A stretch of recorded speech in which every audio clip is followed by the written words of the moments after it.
Olá, queridos, queridas. Eu hoje estou trazendo um tema que eu reputo fundamental à nossa sociedade.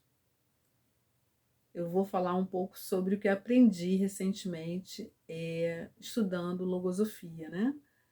Eu faço parte do núcleo de pais que estuda, né, temas ligados à responsabilidade dos pais, dos avós, e de todo e qualquer adulto que tem a guarda das crianças, né, as deixe sob sua responsabilidade. E a ciência logosófica ela tem uma preocupação muito grande de cuidar, né, de tratar as causas de todos os males, né, assim como a causa de dos bens que acontecem à nossa vida, como por exemplo, né, a relação entre Deus e nós, né?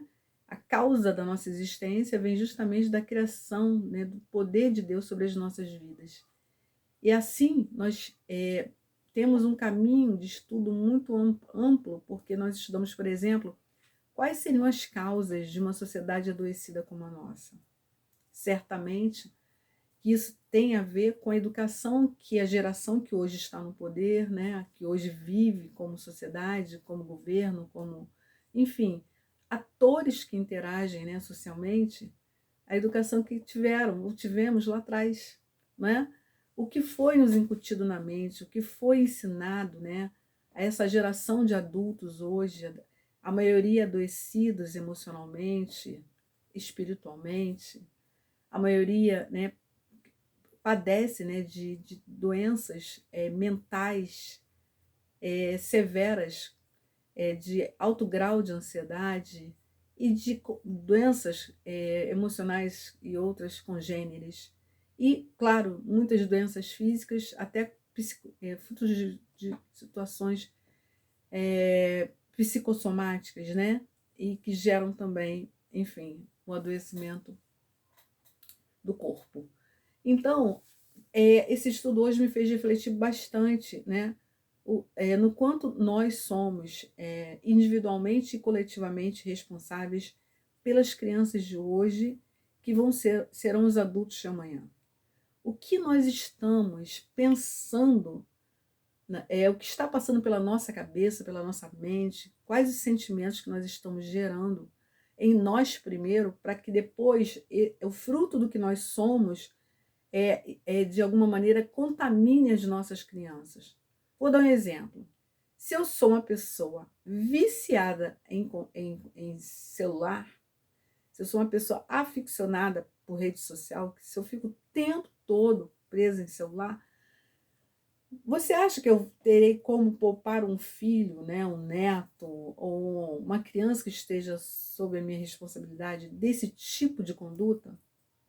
Se a conduta que essa criança vai aprender é justamente através do meu exemplo. Notem, eu estou trazendo algo assim da hora, né, como diz o paulista, né, com todo respeito e amor, né, pelos paulistas. Mas é da hora no sentido assim, algo atualizado, algo bem, né, do dia a dia. Então, assim, nós temos que pensar sobre o que está acontecendo conosco, né?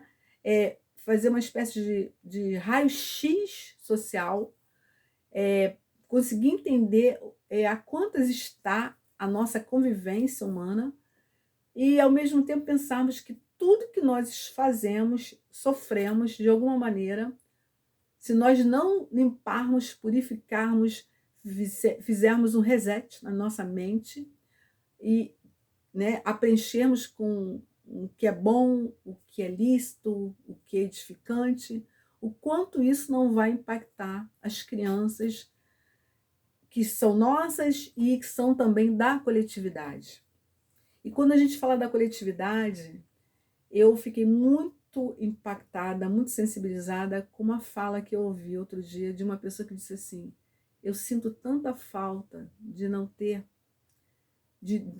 das minhas crianças não terem uma convivência mais alargada com outras pessoas, porque é preciso ampliar essa convivência, tal como acontece com as tribos indígenas, acontece nas remotas tribos indígenas que ainda existem. E nessas tribos, a criança não é de tal pai ou tal mãe, ela é da tribo, todos tomam conta, todos se preocupam.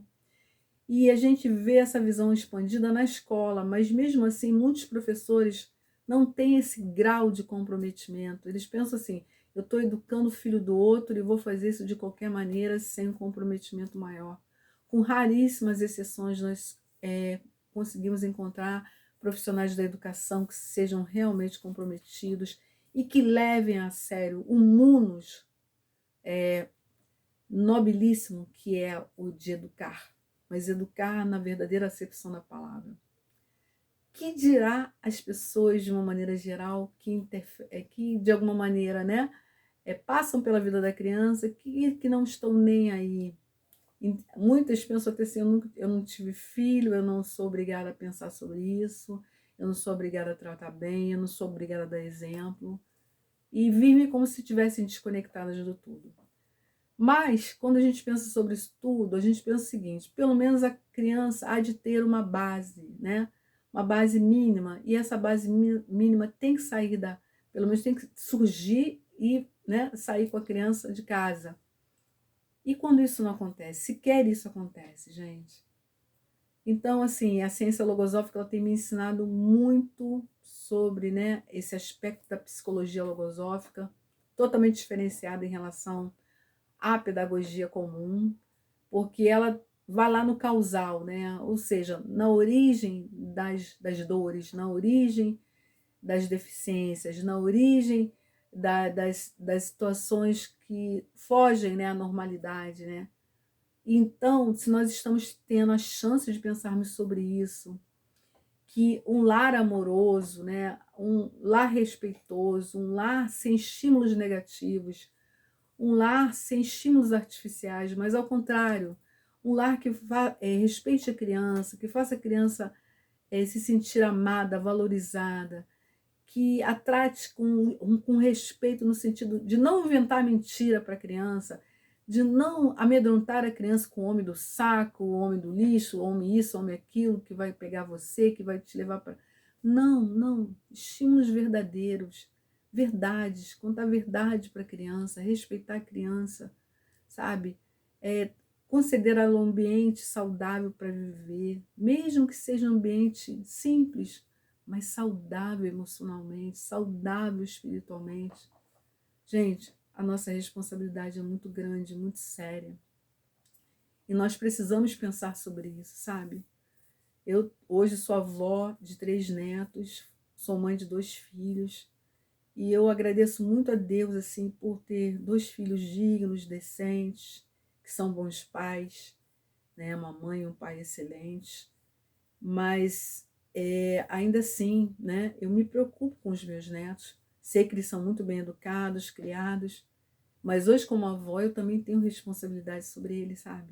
O que eu faço, a minha conduta, certamente também os influencia.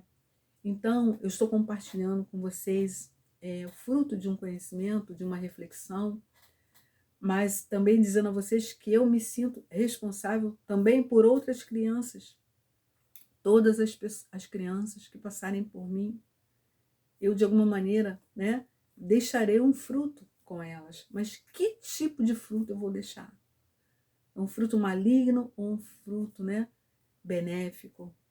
Uma imagem, uma lembrança positiva, uma imagem maléfica? Então, é isso, sabe? Eu finalizo esse vídeo estimulando vocês, né, a refletirem a respeito. Se quiserem contar com algum material dessa ciência, eu compartilho com vocês. Existem vários livros. E essa ciência assim, é uma ciência com vias à transcendência também. Porque quando a gente fala dessa preocupação com o ser humano, a gente fala de algo muito sagrado, que é a preocupação com esse ser, que é um ser físico, é um ser, né, psicológico e é um ser espiritual também. Então, nós temos que nos preocupar com o que vemos, com o que sentimos, mas também com aquilo que não vemos e que existe, que é o nosso espírito, né? Então, Deus está nisso. Deus também é um espírito. E então, na medida em que nós nos preocupamos com os outros espíritos, né, como os nossos, com as outras almas como as nossas, os outros corpos como os nossos, nós estamos assim ampliando a nossa percepção e entrando num terreno sagrado do metafísico, da transcendência. E isso é nos conectar com Deus. Foi uma honra falar com vocês e espero que essas palavras os ajudem de alguma maneira. Obrigada.